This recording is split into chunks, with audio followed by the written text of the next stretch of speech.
Wow, taking a walk around now, looking at all the parts of the engine of the Alpha 33 now taken apart. It's not looking too bad. It's not looking too bad. And welcome once more to Tropical Alpha.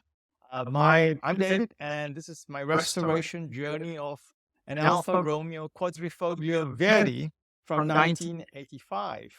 So what's going on since the last episode? Well, since the last episode, if you remember, I found an Alpha 33 which I liked in Australia on Gumtree. I bought it, I did the paperwork, I shipped it to Singapore sometime in July. And it took quite a few weeks for the container to get to Singapore to clear customs. And it was quite a journey in itself. Now, this is not my car, but this is a very nice red example of the Alfa Romeo 33, the Series 1 Quadrifoglio Verde, which was at that time kind of the leading sporting model of that particular series. And let's take a look at the car now. I mean, this was like in late August when the car finally got to my workshop and they began to do some work on it. But, within a day or two, they had already taken apart so many things in the car. So this is all part of the restoration journey where my strategy is just to get all the mechanicals checked through.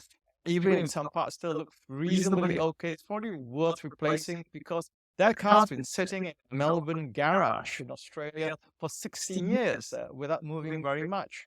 And straight away already, you can see there's been some damage to the seats, some stitchings come through. But by and large, the black and white Recaro seats have done fairly okay over those years. I mean, the car's nearly 40 years old now. And of course, looking at the underside of the car once it was lifted up, it looked pretty good. Pretty good in terms of rust. I mean, Alphas are famous for rusting, but I mean, let's just take a look at what that looks like in the video.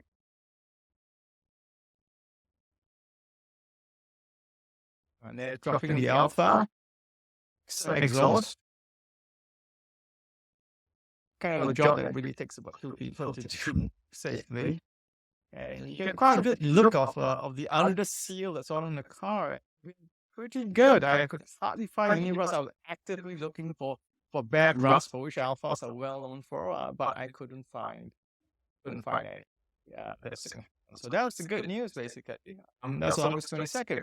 And then came obviously the quest of spare parts. Even before the car arrived in Singapore, I've been searching for spare parts. The car engine was taken apart. They realized that the rubber block had perished on the front engine mount, and then had to go and look for parts. That was online. And unfortunately, parts are going for just over US $200 now. That's for an old piece of metal with a piece of rubber on it, basically. So that's quite shocking. And other things that needed to be replaced, obviously, were things like this rubber bung, this bushing, which is on the tail end of the gearbox of the Alpha. A fork goes through that, and that's attached to the main frame. And that alone, if you can find one, was about over US $100. Quite eye-watering for essentially old pieces of rubber. And of course, a very interesting part of that journey was the infamous Alpha 33 thermostats. So what I've learned about the thermostats, and that's really interesting, is that there are basically 3 kinds of these thermostats. The late Alpha suits, from which 3 descended from, had these 2-part thermostats, which you could take apart, and then you would remove the insert. So if the insert went bad, you could always buy an insert which is quite cheap, maybe 20 euros, and stick that inside. And eventually moved to a point where you need a 2-part thermostat with the top part needed to be replaced if the insert went bad. And mine was one of those. Actually, they should have just stuck with the very original ones from the Alpha suits. The second kind of thermostat is actually from the Series 2, where the whole thing comes in one piece. So if anything goes wrong, you have to replace the entire thermostat. Now, if you run short thermostats, it's a business problem because they don't make them anymore. And if you cannibalize an old car, each car can only give out one thermostat, provided it's working. And of course, the last series, the Series 3, from 1990 to around 1994, 95, that was also a single-piece thermostat.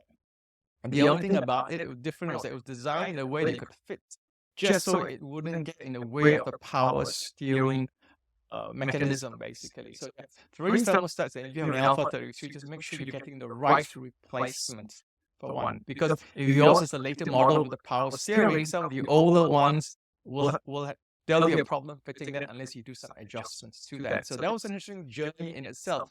And I mean, these thermostats are ridiculously expensive now. And if you find one, good luck to you. It might cost you up to about 200 euros. I was lucky. There's an old spare part distributor in Singapore that actually has some of these items sitting on the shelf for the last 25 to 30 years. Now, some other interesting things which I put to Italian design and thinking is how even within a particular Alpha 33 variant, there are sub-variants in that set. So for the green cloverleaf, which is my car, they had some variations. So for example, if you're looking for replacing the front suspension, I was short front arm that's in the left picture, and has a nice little curvature to it. Well, that fits most Alpha 33s from the first series, unless yours is like mine, a Quadrifoglio Verde. That needs, if you look at the picture on the right, a different arm that's straighter. So unless you have actually get a specific original equipment manufactured part, you might easily buy one of those on the left, because those are more common. The ones on the right are far rarer and harder to find. Now, why they have these little variations, I have really no idea in that sense. Another thing we found too, digging around the car, was that one of the bushings on the engine mount was perished completely, and that needed sourcing for placing. And then another piece of rubber, it's been spray painted silver, but that little bit that is a kind of a slight shock absorber between the gearbox housing and the rest of the tail of the gearbox, that's perishing too. Is it a couple of replacements? This was all like about 22 days ago, and it's only just arrived in Singapore. So definitely, patience is the name of the game if you're trying to restore the only Series 133 that's in Singapore. And now, yes, some interesting things I found out as well. The picture on the right shows a cracked rubber boot that gives a bit of protection and some shock absorption to the actual end of the gear. If you want to find out how you find out the gear stick, well, again, you have to order some parts.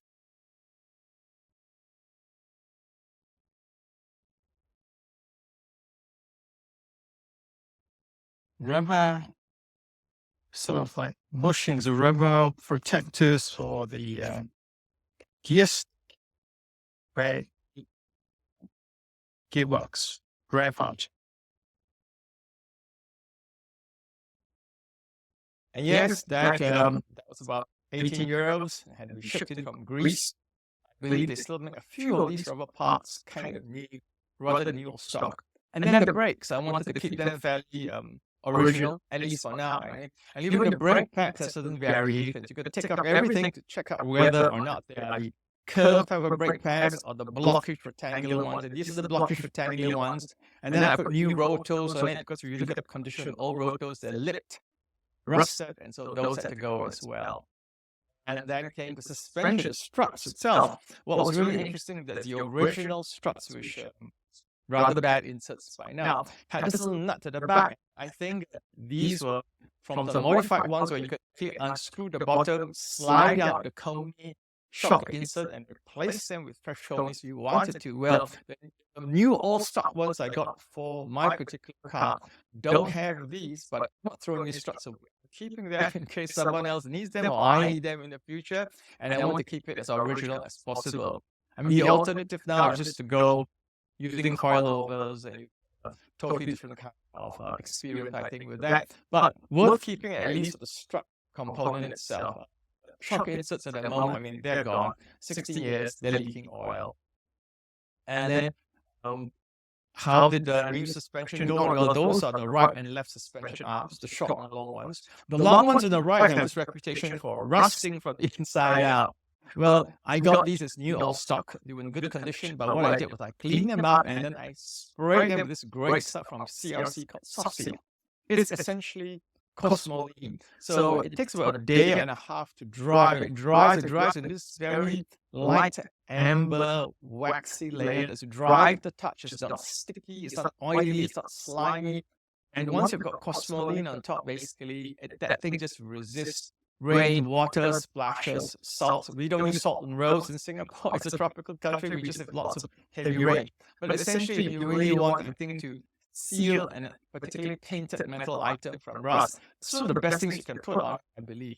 The problem is getting it off. It needs a lot of rubbing and mineral spirits to. But if you want something for long storage, some kind of machinery, this is one of the best things you can put on it. Now, I know in some countries people like using more liquid stuff like wax, oil, or fluid film, but that is replacing every couple of years, especially in the winter and harsh conditions. An alternative could be this. I like the idea of this cosmoline. And of course, the silencers, right? So the silencer, the engine, the exhaust came down, and then we had this very interesting situation where, well, you know, for example, I just needed to de-rust some of the sections here, but the tailpipe silencer, that had a few holes in it. It didn't look that great.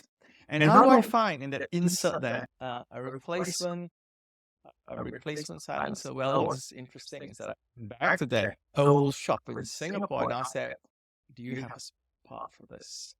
And so I walked in there. And this is what I got. Look at the find today. We have got tailpipe exhaust. Let's take a look at that number there. For an Alfa Romeo 1.5, let's take a look at that. So this thing has been sitting in the storeroom for maybe 25 years. Well, and so that's how I got a replacement silencer for the tailpipe. And then you can see that, right? The old one, I mean, we've cleaned up, we've painted some high temperature paint in it here, just the rest of the pipe. But you can see the hole there as well here. But you take a look at the original is the one below. We haven't fitted that on, we have already this week here, but it's a bit fatter and rounder. And my hunch is sometime in the last 40 years, one of the owners of that car needed a replacement, and he couldn't get that one. He couldn't get the original item. So he got one which I think could have been from an Alfa 33 Sport Wagon, I'm not sure, but he used that and said, well, if it works, it works. Like this. There you have it on the left is the before and the after, good scrub off the rust, some high temperature paint there.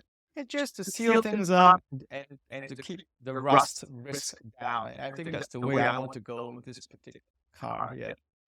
And so, what else do we have here? Well, the engine's gone through a lot. Starting with this brush.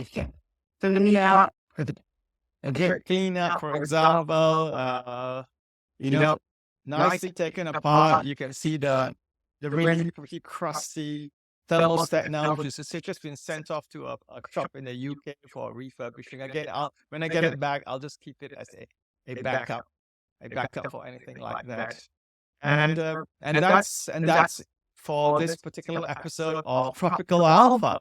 If you're interested, stay tuned, subscribe, because I'll be running more videos about this restoration journey of my 1985 Alfa Romeo 33 Quadrifoglio Verde. Until we meet again next time, bye-bye.